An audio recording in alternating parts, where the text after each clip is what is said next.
अपने बेटों को 2 सबक का जिक्र कर चुके हैं और उनके बारे में बात कर चुके हैं। अब बारी है आगे बढ़ने की और सबक नंबर 3 देखने की। इस सबक का शीर्षक है अपने काम से काम रखो। तो आइए शुरू करते हैं। 1974 में मैकडॉनल्ड के मालिक रे क्रॉक से आग्रह किया गया कि वे ऑस्टिन में टेक्सास यूनिवर्सिटी में MBA की कक्षा में व्याख्यान दें।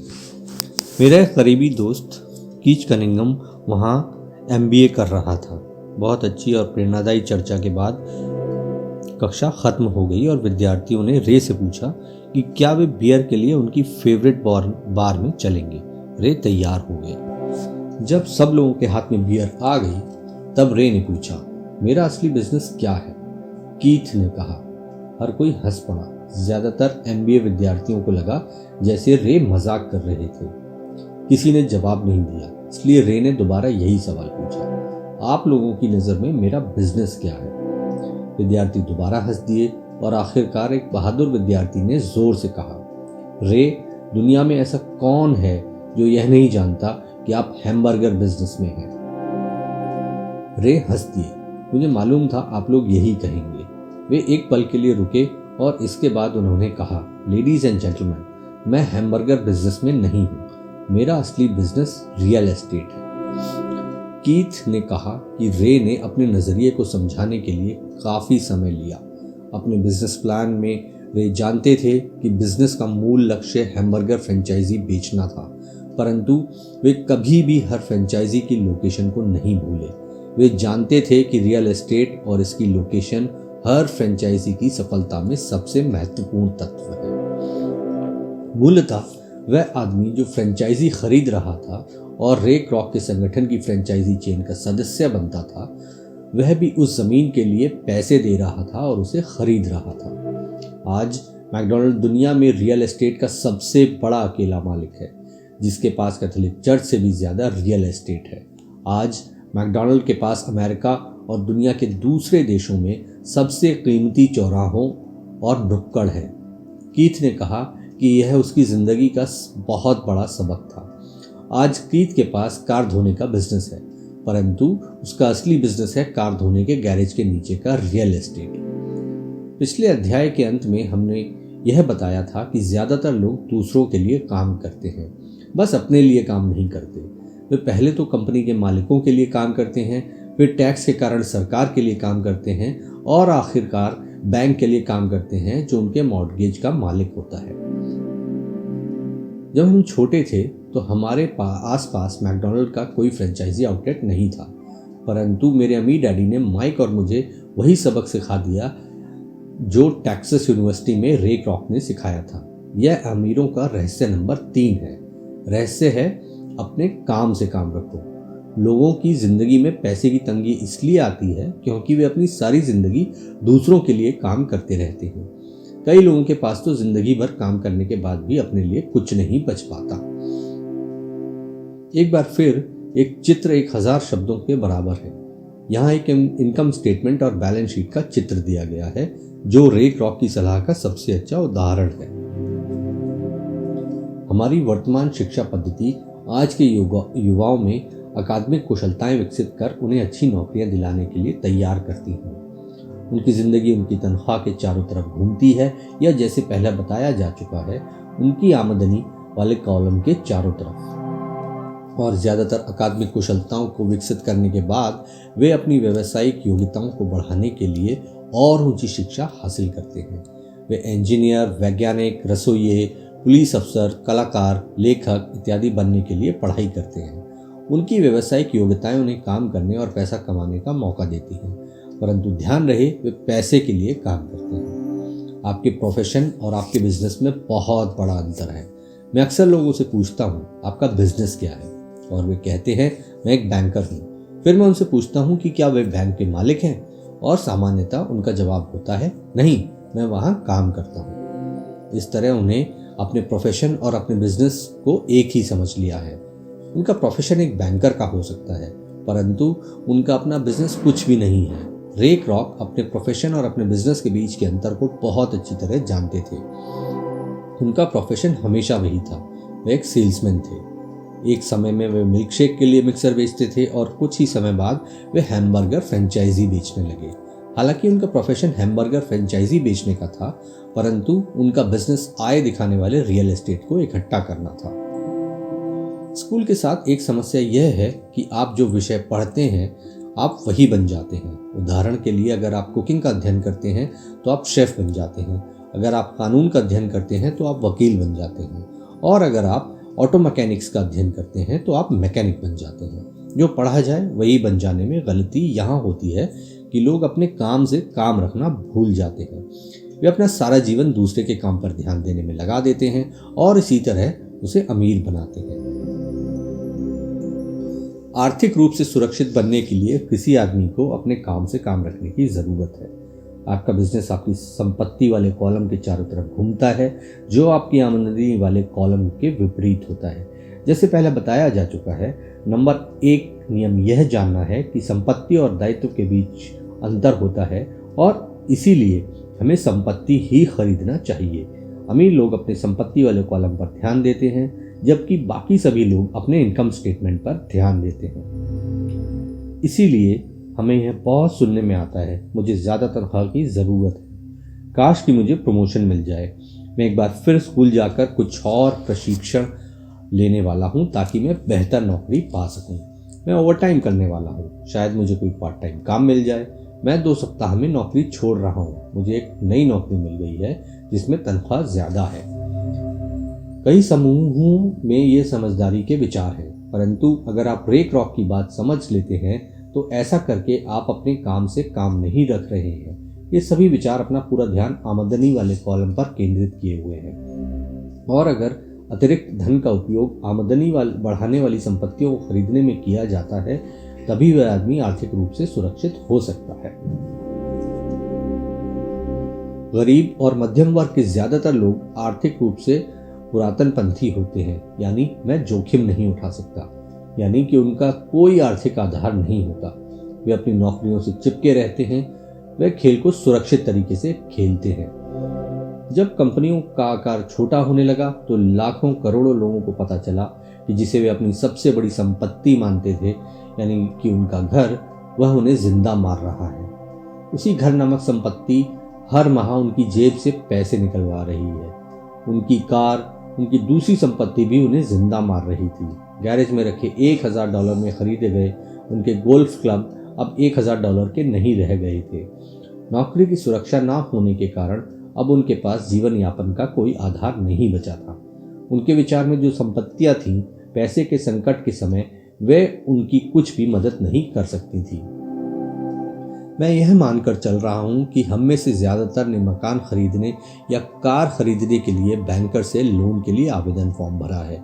नेटवर्थ खंड पर नजर डालना हमेशा रोचक रहता है।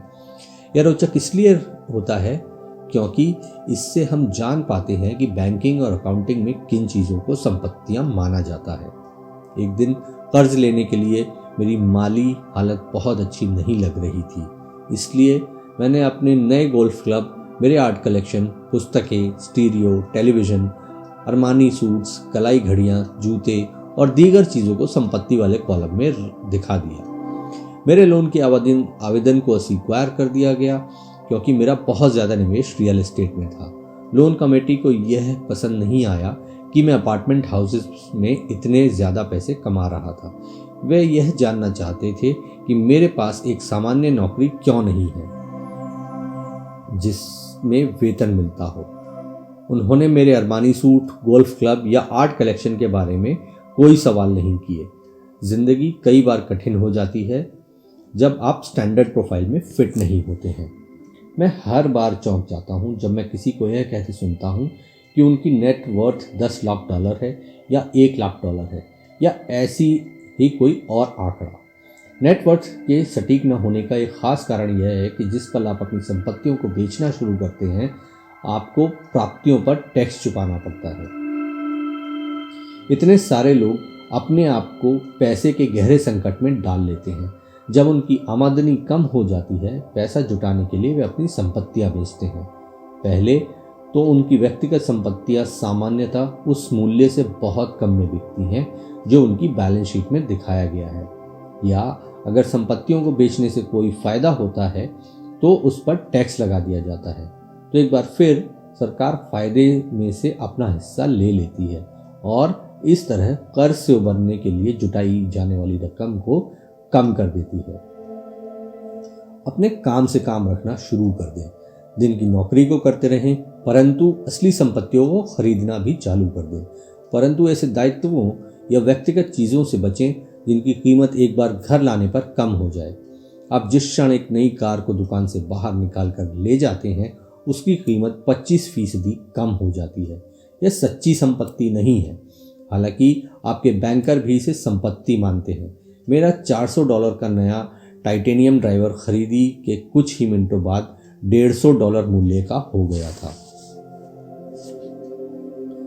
वयस्कों के लिए यही सही है कि वे अपने खर्च कम कर लें, अपने दायित्वों को घटा लें और मेहनत से ठोस संपत्तियों का आधार बना लें। उन युवा लोगों को जिन्होंने अभी घर नहीं छोड़ा है, यह सिखाया जाना चाहिए कि संपत्ति और दायित्व के बीच क्या फर्क होता है। घर छोड़ने से पहले ही उन्हें संपत्ति वाले कॉलम को बढ़ाने की प्रेरणा दी जानी चाहिए।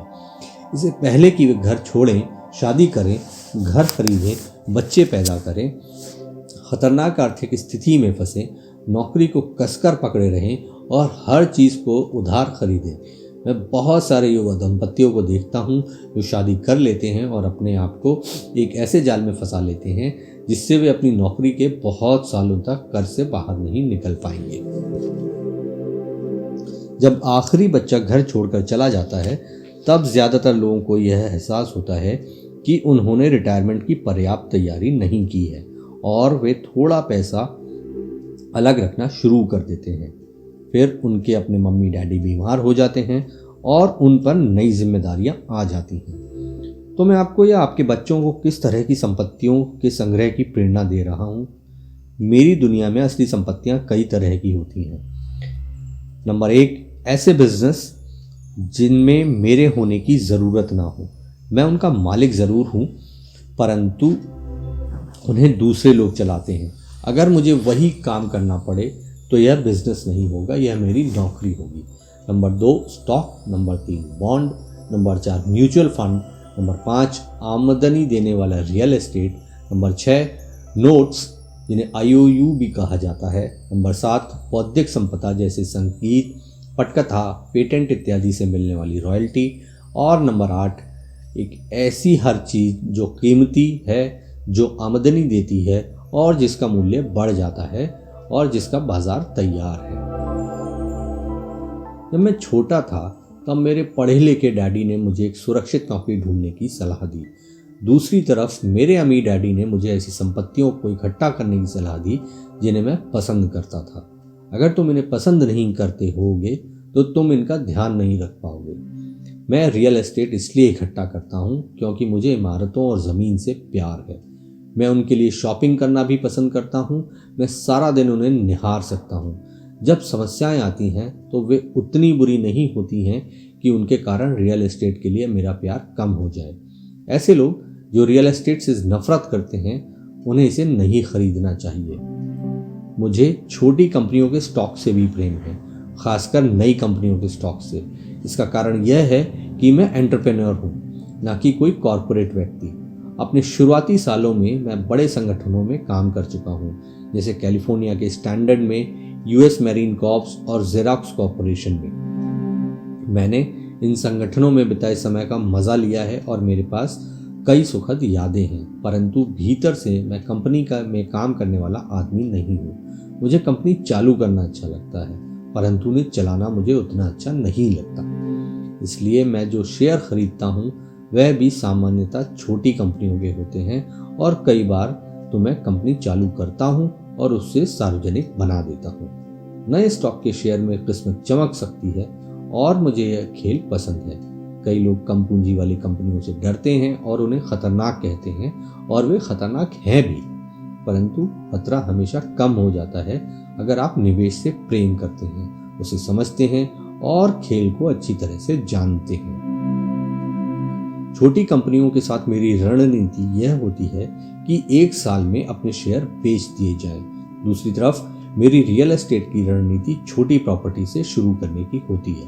फिर मैं उस छोटी प्रॉपर्टी को बेचकर उससे थोड़ी बड़ी प्रॉपर्टी ले लेता हूँ और इसी तरह अपने फायदे पर टैक्स चुकाने से बचता रहता हूँ। इससे प्रॉपर्टी की वैल्यू में नाटकीय बढ़ोतरी होती है। मैं सामान्य तौर पर रियल एस्टेट को 7 साल से कम समय अपने पास रखता हूँ। वर्षों तक जब मैं मेरीन कॉर्प्स और ज़ेरॉक्स में था, तब भी मैंने वही किया जो मेरे अम्मी डैडी ने मुझे सिखाया था। मैं अपनी दिन की नौकरी करता था, परंतु मैं अपने काम से काम भी रखता था। मैं अपनी संपत्ति वाले कॉलम में कुछ ना कुछ करता रहता था। मैं रियल एस्टेट और छोटे स्टॉक्स को खरीद फरोख्त भी करता था। अम्मी डैडी ने हमेशा पैसे की समझ के महत्व पर जोर दिया था। जितनी अच्छी तरह मैं अकाउंटिंग और कैश मैनेजमेंट को समझ सकता था, उतनी ही अच्छी तरह मैं निवेशों का विश्लेषण कर सकता था और आखिरकार खुद की कंपनी शुरू कर सकता था और उसे सफल बना सकता था। जब तक कि कोई पहले से ही ऐसा ना सोच रहा हो, मैं किसी को भी अपनी कंपनी बनाने के लिए प्रोत्साहित नहीं करता। मैं जानता हूं कि कंपनी चलाने में कितना झंझट होता है और मैं नहीं चाहता कि आप उस झंझट में फंसें। कई बार ऐसा भी समय आता है जब लोगों को रोजगार नहीं मिलता और उनके लिए कंपनी चालू करना एक समाधान होता है, परंतु सफलता के अवसर बहुत कम है। 10 में से 9 कंपनियां 5 सालों में डूब जाती हैं। पहले 5 सालों में जो कंपनियां बची रहती हैं, उनमें से भी 10 में से 9 कंपनियां बाद में बंद हो जाती हैं। तो अगर आपकी पहले से ही अपनी कंपनी शुरू करने की इच्छा हो तो तभी मैं इसकी सलाह दूंगा, अन्यथा अपने दिन की नौकरी करते रहें और अपने काम से काम रखें। जब मैं कहता हूं कि अपने काम से काम रखें, तो मेरा यह मतलब है कि आप अपनी संपत्ति वाले कॉलम को ज्यादा मजबूत बनाते रहें। एक बार इसमें $1 जाए तो वह बाहर ना निकल पाए। इसे इस तरह सोचें कि जब $1 आपकी संपत्ति वाले कॉलम में जाता है तो वह आपका कर्मचारी बन जाता है। पैसे के बारे में सबसे अच्छी चीज़ यह है कि यह हर दिन 24 घंटे काम करता है और ऐसा पीढ़ियों तक कर सकता है। अपने दिन की नौकरी को चालू रखें, एक अच्छे मेहनती कर्मचारी की तरह काम करें, परंतु अपने संपत्ति वाले कॉलम को बढ़ाते रहें। जब आपका कैश फ्लो बढ़ता है, तब आप कुछ विलासिता की चीज़ें खरीद सकते हैं।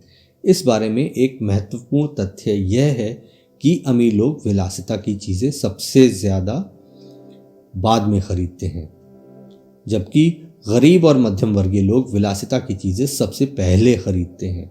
गरीब और मध्यम वर्गीय लोग अक्सर बड़े घर, हीरे, फर, ज्वेलरी जैसी विलासिता की चीज़ें इसलिए खरीद लेते हैं ताकि वे अमीर दिख सकें। वे अमीर दिखते हैं, परंतु असल में वे उधार के दलदल में गहरे धंसते चले जाते हैं। वे लोग जिनके पास पीढ़ियों से पैसा है, जो लंबे समय से अमीर हैं, वे अपनी संपत्ति वाले कॉलम को सबसे पहले बनाते हैं। फिर संपत्ति वाले कॉलम से होने वाली आमदनी उनके लिए विलासिता की चीज़ें खरीद लेती है। गरीब और मध्यम वर्गीय लोग अपनी खून पसीने की कमाई और बच्चों की विरासत की कीमत पर विलासिता की चीज़ें खरीदते हैं। सच्ची विलासिता असली संपत्ति में निवेश करने और उसे विकसित करने का प्रोत्साहन है। उदाहरण के तौर पर, जब मेरी पत्नी और मेरे पास हमारे अपार्टमेंट हाउसेस से अतिरिक्त पैसा आने लगा, तो वह बाजार गई और अपने लिए मर्सिडीज खरीद लाई। इसमें ज़रा सी भी मेहनत या जोखिम नहीं था, क्योंकि अपार्टमेंट हाउस के कारण उसने कार खरीदी थी, परंतु उसे इसके लिए 4 सालों तक इंतज़ार करना पड़ा था, जब रियल एस्टेट पोर्टफोलियो बढ़ रहा था, और आखिरकार उसने इतना अतिरिक्त पैसा दे दिया कि कार खरीदी जा सके। परंतु मर्सिडीज का यह विलासिता दरअसल एक सच्चा पुरस्कार है, क्योंकि उसने यह साबित कर दिया था कि वह अपनी संपत्ति वाले कॉलम को सही तरह से बढ़ाना जानती है। अब उसके लिए उस कार की कीमत सामान्य रूप से खरीदी गई कार से कहीं ज़्यादा है। ज़्यादातर लोग अक्सर इस इच्छा जागने पर बिना सोचे समझे जाते हैं और कर्ज पर या कार या विलासिता की कोई और चीज़ खरीद लाते हैं। हो सकता हो कि वे जिंदगी से ऊब चुके हों या उन्हें सिर्फ एक नए खिलौने की ज़रूरत हो। कर्ज पर विलासिता की चीज़ खरीदने से देर सवेर वह आदमी उस चीज़ से चिढ़ने लगेगा, क्योंकि उसके कारण जो कर्ज लिया गया है वह एक भार बन जाएगा। एक बार आप अपने बिजनेस को बनाने, उसमें निवेश करने का समय निकाल लेते हैं, तो फिर आप उसमें जादू की घड़ी घुमा सकते हैं, जो अमीरों का सबसे बड़ा रहस्य है। यह रहस्य अमीरों को भीड़ में सबसे आगे रखता है। अपने काम से काम रखने का इनाम जो आपको उस राह पर चलने के लिए मिलता है जिस पर अमीर लोग चलते हैं।